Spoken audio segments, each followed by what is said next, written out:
let's talk about a knife-wielding pinup model because of the surroundings. When I say Queen of Pinup, who do you think of? Yes, Bettie Page. So let's talk about Betty. From her 6-inch high heels to her whip wielding, Betty was iconic. But she didn't start off that way. She was born in 1923 in Tennessee, and her life started out pretty bleak. Her father was abusive to both her and her siblings.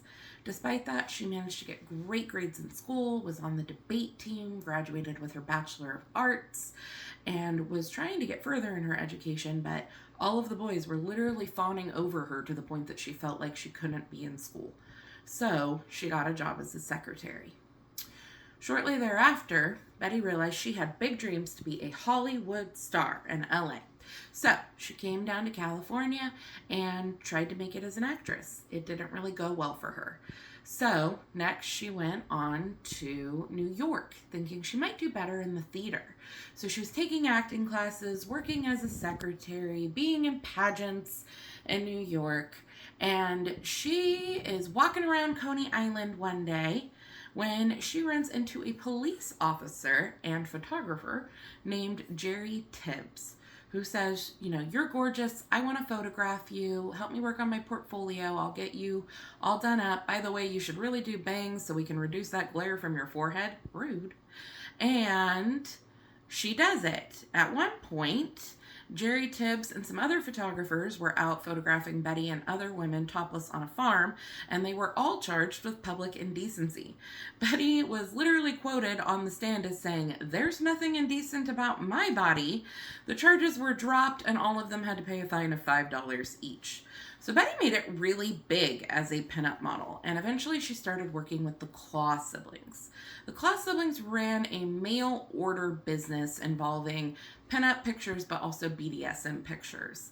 Paula Claw actually tied up Betty quite a few times for photos, but Betty later said she never felt uncomfortable or like it was forced. It was all entertainment and art.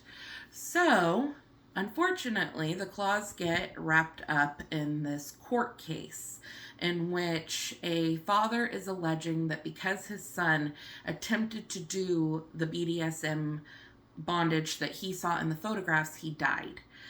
Claws are required to destroy their stock, and this is believed to be the catalyst for Bettie Page ending her modeling career, which at one point was huge. Like, she was friends with Bunny Yeager, she took pictures on the beach with cheetahs, she was Playmate of the Year in Playboy magazine, and was hooked up with Hugh Hefner, but she goes off to live a more quiet life and has like a born-again evangelist moment in 1960.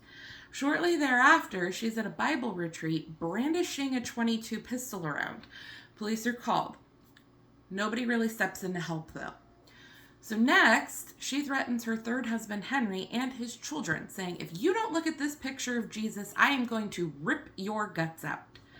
So she ends up attacking Henry, ends up going into a mental hospital, and is diagnosed with schizophrenia.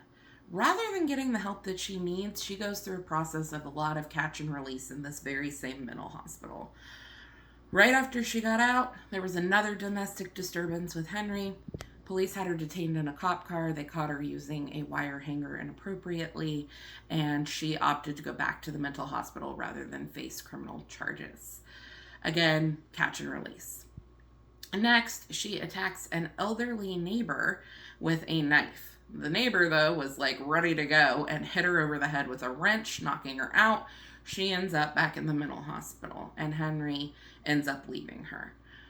Later on, she would get kicked out of a group home for assaulting the leader there.